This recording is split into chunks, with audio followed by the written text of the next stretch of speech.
I mean, Kyle already talked about it in detail, right? Boston had every realistic chance to go out and fire on all cylinders. I mean, they were home, they had the momentum. Jason Tatum and Jalen Brown were playing up to snuff, albeit game six, they dodged a bullet with a game winner in the last millisecond by Derek White. But I mean, when you look at this game, Jalen Brown picked a bad time to have 8 turnovers. It's very unfortunate Jason rolled his ankle in literally the first play.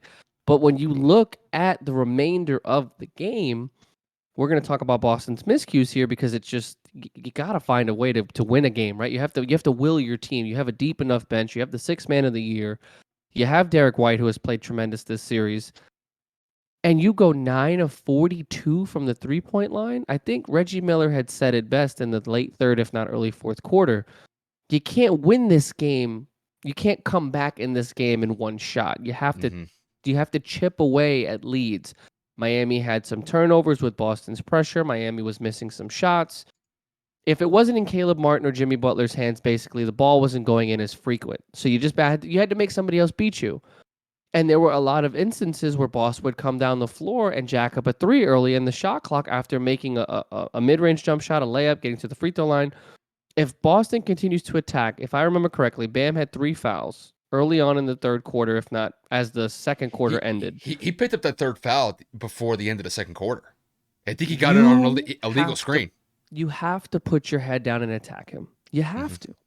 You have to find a way to get their rim protector out of this game. And whenever Bam was out of the game, Miami didn't put in Cody Zeller. They went small. They put in Highsmith. You have to put in Horford. You have to find a way to slow down the pace of this game, get them in foul trouble, and take good shot attempts in the paint or at the free throw line. And Boston continued to jack up terrible shots. Kyle already said Boston only had 13 free throws, and they shot less than 22% from the 3-point line. They picked a very, very bad day to turn it over and have bad shots.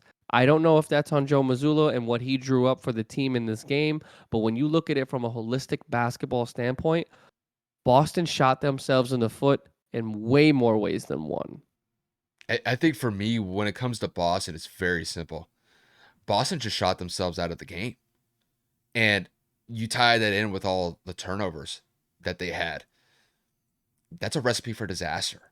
Because I think to me, really where Boston made it interesting was in that mid stage of that third quarter. They had made a great adjustment in running the offense through Derek White. And Kev, tell me if I'm wrong here. It seemed like Miami defensively had a very difficult time being able to guard Derek. Just because Yeah. Derek was driving into the lane, he was able to get past the defender that was guarding against him, whether it was like Duncan Robinson. I think Duncan Robinson was usually the kind of like the one-on-one defender he was going up against. They may have switched a Yeah. couple guys on him, but Derek was able to effectively get around him and essentially get somewhere between about a 5 to 6 foot floater or just basically a runner into the lane for a layup. And it was funny because I was watching the game with my brother and I'm thinking, it's like, is Derek White going to do this again? Is he going to be able to spark a rally for Boston and be one of those pivotal players that could get Boston back into this game? And like I said, it came down to about a 7 point deficit for Boston, which is very manageable, especially with momentum being on their side. They got the home crowd behind them. And it seemed like Miami was going through a little bit of a cold stretch, and I'd say that mid part of the third quarter. And then Boston was really never able to get into a rhythm to get it to a 4 point or 3 point, even a 2 point deficit. And I think a lot of that had to do with the fact that Miami ran some really good plays. They were able to get their guys open for some 3 point shots, whether that was Duncan Robinson or Caleb Martin. I think even Kyle Lowry made a pretty good shot. Oh, as In the the shot clock expired, yeah. that That might have was been a tough that shot. might have been in the fourth quarter. I might be a little It was. late, That was a tough shot. but really focusing on that third quarter, I think that's where Caleb Martin really shined. Jimmy was also able to get a couple buckets here and there.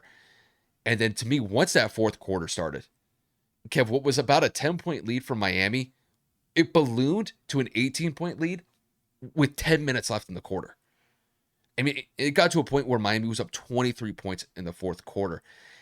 And it's like you said, Kev, just the fact that Jalen had the worst timing to have 8 individual turnovers.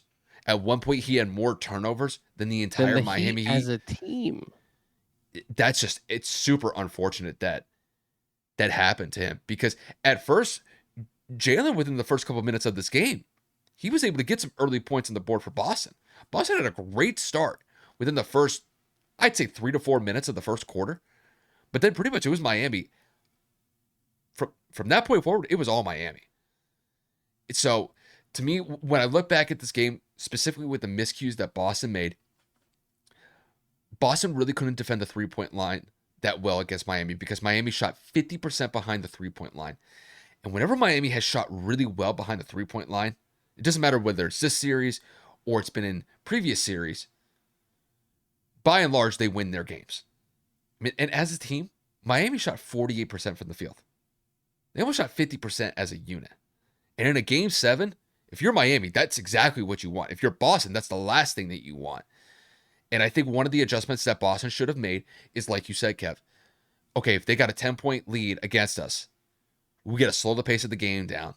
We got to drive to the basket and try to get Bam in foul trouble, or to get someone like Jimmy Butler or even some of the role players in foul trouble, and go to the free throw line and see if we could just, like you said, chip away at that deficit. I think Reggie really did a good job explaining what Boston shouldn't do, which was just rely on the 3-point shot to get you back into the game. And I mean, when you only hit, technically they really only 9. hit 8. They really only hit 8 before they put the scrubs in.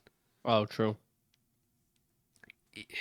It's not going to work, And I think that pressure finally got to them, where it's like, we got to make up this deficit here and now.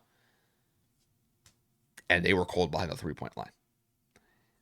It's a recipe for failure. Or disaster. It's the last thing that you need. And to me, it's just crazy that Boston had all this momentum going into this game 7. You win 3 straight games. You have the potential to become the first team in NBA history to come back from a 3-0 deficit. You're on your home court. Typically this would be the other way around. Usually, if a team was going into this situation, more than likely they're the away team, and that's very difficult to be able to win a road game when you're in a situation like that. But the fact that Boston had home court for this game, you'd figure that plays some sort of factor, and Miami took them completely out of the game. I mean, it got to the point where just the fans were so dejected. It just, people had their arms folded. You could just tell like they were mentally checked out of the game once Miami went on that huge run early in that fourth quarter. And I think people realistically knew once Miami's lead ballooned to 18, it's a wrap. I know we've seen crazy comebacks in the past. I know we've seen that, 10, 15-point leads are not safe in the NBA anymore, especially if a team gets hot behind the 3-point line. Those leads can dwindle really quickly. It just seemed, though, that Miami put their pedal to the metal in the fourth quarter. And they wanted it more. Period. And Boston just fell short.